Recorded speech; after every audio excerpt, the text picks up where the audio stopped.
शंकर भगवान की कथा कर रही है। शिव और पार्वती, भगवान शंकर और पार्वती भ्रमण के लिए निकलते हैं, भ्रमण करने के लिए जाते हैं।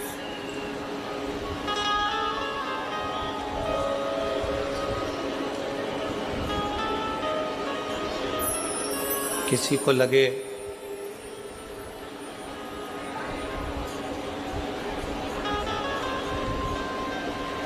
हम भगवान शंकर जी को एक लोटा जल चढ़ाते चढ़ाते इतना दिन निकलता गया, समय निकलता गया, दिन निकलता गया।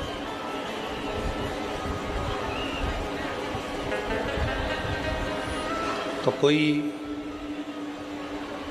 ये विचार ना करे कि इतने दिन जल चढ़ाते चढ़ाते निकल गए। शिव हमारी बात सुनता नहीं।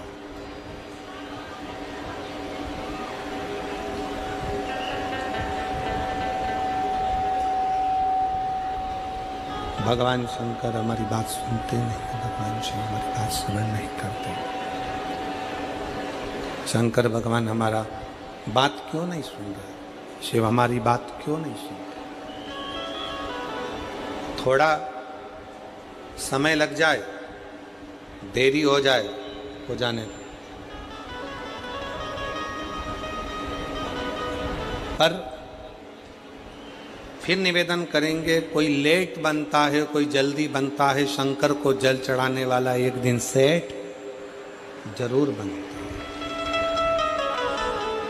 आप धीरे धीरे धीरे धीरे शिव की स्तुति करते हो, शंकर का गुणगान करते हो, शंकर का भजन करते हो, शिव का स्मरण करते हो, तो शिव उसको स्वीकार करता है, स्वीकार करता है।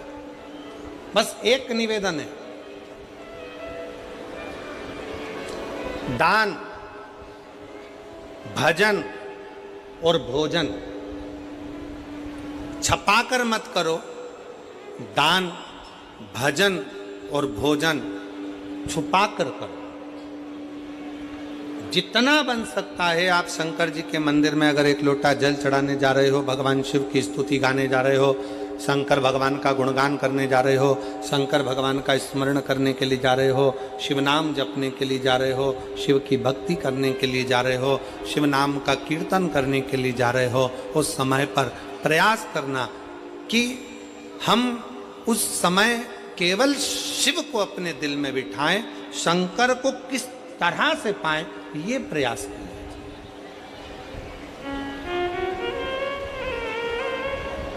फिर निवेदन है, अभी कथा में कहा कि शिव महापुराण की कथा मनोरंजन का विषय नहीं है, शिव महापुराण की कथा मनोभंजन का विषय है। अगर आप मनोरंजन करने के लिए शिव महापुराण की कथा में जाते हो तो उससे अच्छा है कि आप अपने घर में भले हो। शिव महापुराण की कथा में आए हो और कथा सुनने के बाद अगली कथा जब तुम्हारे नजदीक में हो और वहां पर इन पत्रों के ढेर में तुम्हारा भी एक पत्र हो, तो समझ लेना कि तुमने शाहदा की कथा दिल से सुनी है। तुमने शाहदा की कथा को अपने हृदय से श्रवण किया, दिल से सुना, मन से सुना। इस कथा को आपने अपने हृदय में सुना, अपने दिल से सुना, दिल से श्रवण किया है, अपने हृदय में उतारा है। इस कथा को आपने आत्मसात किया।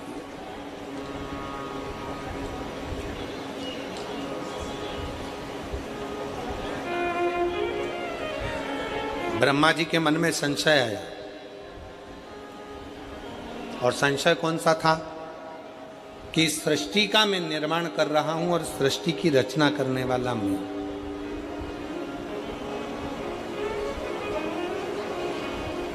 आप में से कई लोग ऐसे बैठे हैं,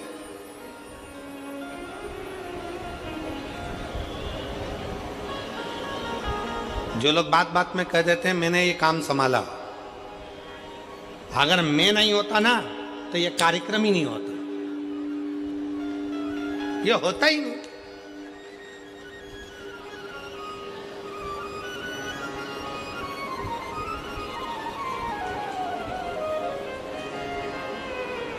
वो तो मामा जी थे तो छोरी का रिश्ता हो गया, मामा जी नहीं होते तो रिश्ता भी नहीं होता।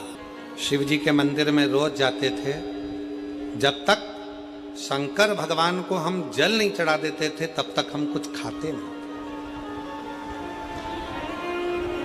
हम जहाँ रुके हैं अग्रवाल जी के यहाँ, तो उनके पिताजी बता रहे थे जब तक शिव जी को जल ना चढ़ जाए, भले एक दिन देरी हो गई, 2 दिन देरी हो गई, तो 2 दिन तक अन्न नहीं खाते थे, खाते ही नहीं। तो हमने भी अग्रवाल जी से कहा, अग्रवाल जी आपने शंकर जी को जल चढ़ाने का नियम पुराने समय से बनाया, तो आज शंकर जी ने आपका हाथ पकड़कर आपको भी यहाँ तक पहुँचाया और इतनी ऊंचाइयों तक पहुँचाया।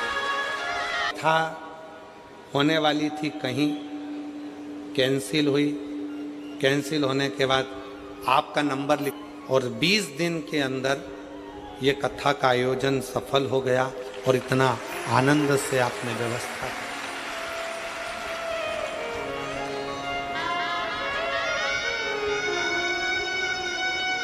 कई लोग आते हैं हमारे पास में, सीओर में आकर कहते हैं देखो कथा हमको 1 साल पहले लेंगे तब तो हम व्यवस्था कर पाएंगे। कोई कहता है हमें 6 महीने चाहिए तो हम व्यवस्था कर पाएंगे, कोई कहे हमको 8 महीने चाहिए तो व्यवस्था कर पाएंगे। हम निवेदन करना चाहेंगे, कथा करवाने वाले आप नहीं हो, कथा करने वाला सीओर वाला महाराज नहीं है, और कथा सुनने वाले आप नहीं हो।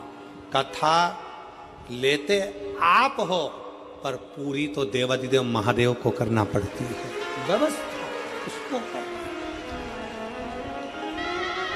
व्यवस्था करने वाला 1 बजा ले या 1 बजा ले, 2 में से 1 चंचल में। कथा करने वाला भी शिव है और कथा करवाने वाला भी शिव है, कथा सुनने वाला भी शिव है। इसकी सामर्थ्यता नहीं है कि कोई करा। ये 20 दिन का आयोजन है, 20 दिन की व्यवस्था है। अब ईमानदारी से बोलो 20 दिन में तो तुम अपने छोरा छोरी की शादी की तारीख आ जाए ना, तो ओ बाप अभी इतना सारा बाराती लोग आएगा, इतने सारे मेहमान आएंगे, उनको बुलाना खिलाना पिलाना कैसे व्यवस्था होगी? इतनी गर्मी में पानी तो वैसे ही व्यवस्था नहीं है, कैसे पिलाएंगे, कैसे होगी, कैसे होगी? 50 मेहमान घर में आना है, होटल की बुकिंग, गार्डन की बुकिंग, इसकी बुकिंग, उसकी बुकिंग, और टेंशन में डिप्रेशन में रात भर नींद उड़ गई। लड़की की शादी करना, लड़के का ब्याह करना, कैसे होगा कैसे होगा? तारीख नज़दीक में आ गई, 18 तारीख 15 तारीख नज़दीक में आ गई, नज़दीक में आ गई, नींद उड़ जाए। अब यहाँ तो 20 दिन में तैयारी करना और ये सारी व्यवस्थाएं करना, जरा विचार करो, ये किसी के बस का नहीं, स्वयं शिव के बस का, स्वयं शिव। हम माननीय श्री राजेश दादा पांडवी जी को बहुत बहुत बधाइयाँ देते हैं, जिन्होंने 20 दिन की व्यवस्था में इतना बड़ा ये दिव्य और भव्य आयोजन कराया। उसकी साधुता है, बहुत बहुत साधु दिव्य। कौन करा, कौन कर रहा है? शिव शरीर में फैल चुका है।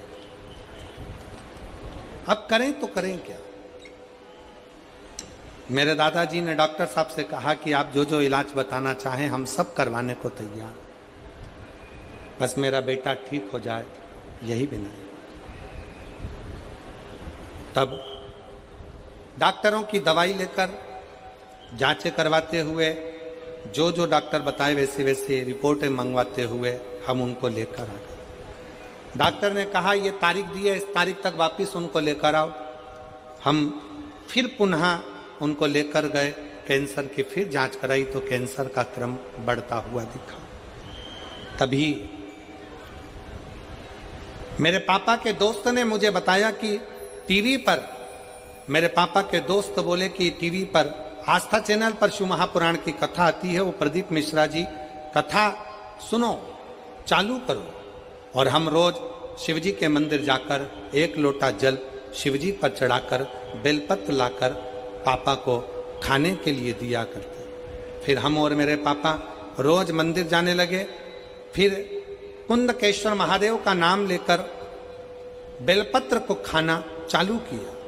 हम जो आस्था चैनल पर कथा सुनना चालू किए, हम जो आस्था चैनल पर शिव महापुराण की कथा आती थी उसे कथा को सुनते थे।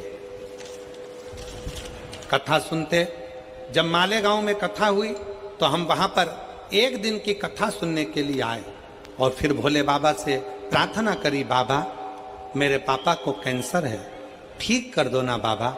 वहां की मिट्टी को लेकर पिताजी के शरीर पर लगाया और दूसरी बार जांच कराने के लिए पापा को हॉस्पिटल लेकर गए तो पापा की 2000 की सारी रिपोर्टें नॉर्मल आ गई और कैंसर मुक्त बताया, जिसकी रिपोर्ट मैंने पीछे लगाई है, रिपोर्ट भी साथ में लगाई गई है। यह शिव तत्व है। कहीं बैठे हों, दोनों रिपोर्टें उन्होंने लगाई और दक्षता सोमजी जाधव, मेरा मोबाइल नंबर ये है, साव खेड़ा तहसील शाहदा का रहने वाला हूं। कहीं बैठे हों तो आप एक बेलपत्र लेने के लिए आ सकते हो। एक विश्वास किसको कहते हैं, एक भरोसा किसको कहते हैं। एक पत्र और बड़ा सुंदर है, देखिए।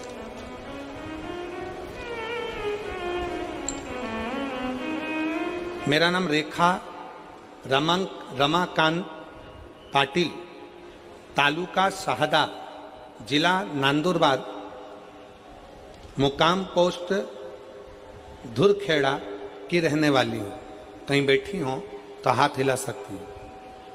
मेरे पेट में 10 जून 2024 को अचानक तेजी से दर्द होने लगा और शाहदा के हॉस्पिटल गई तो डॉक्टरों ने कहा कि आपके गर्भाशय में गांठ है, आपको ऑपरेशन कराना पड़ेगा। मैंने फिर से नंदुरबार के हॉस्पिटल में दिखाया तो उन्होंने भी वही कहा था जो शाहदा के डॉक्टरों ने कहा था। मैंने उन डॉक्टरों से 15 दिन की मोहरत मांगी। मैंने उस 15 दिन में गुरुदेव हर रोज शिव कथा सुनती, 1 लोटा जल चढ़ाती, सीहोर गई, वहां से रुद्राक्ष लाती और पानी पीना चालू किया। हर रोज बेल का पान शिव जी को चढ़ाकर खाना प्रारंभ करा। कुंदकेश्वर महादेव का नाम लेकर बेलपत्र खाती। खाते खाते 10 दिन निकल गए, 14 दिन निकल गए। फिर वापिस जांच कराने के लिए पहुंची, सोनोग्राफी कराने के लिए गई तो डॉक्टर के पास जाने पर पहले श्री शिवाय नमस्तुभ्यम का जाप कर कर, भोलेनाथ जी से प्रार्थना कर कर और फिर सोनोग्राफी कराई तो बाबा की कृपा से रिपोर्ट नॉर्मल आई और डॉक्टर ने सोनोग्राफी की रिपोर्ट में बताया कि गठान नहीं थी, गठान गल गई है। मैं बाबा को यहाँ धन्यवाद देने के लिए आई हूँ। कहीं बैठी हो, रेखा रमाकांत पाटिल, तालुका शाहदा, जिला नंदुरबार, धुरखेड़ा की रहने वाली है। कहीं बैठी हो तो एक बेलपत्र लेने के लिए आ सकते हैं। एक विश्वास,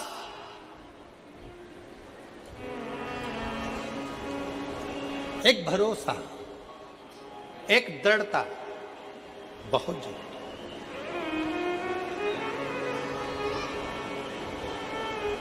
और मेरे भोले तेरा सहारा है,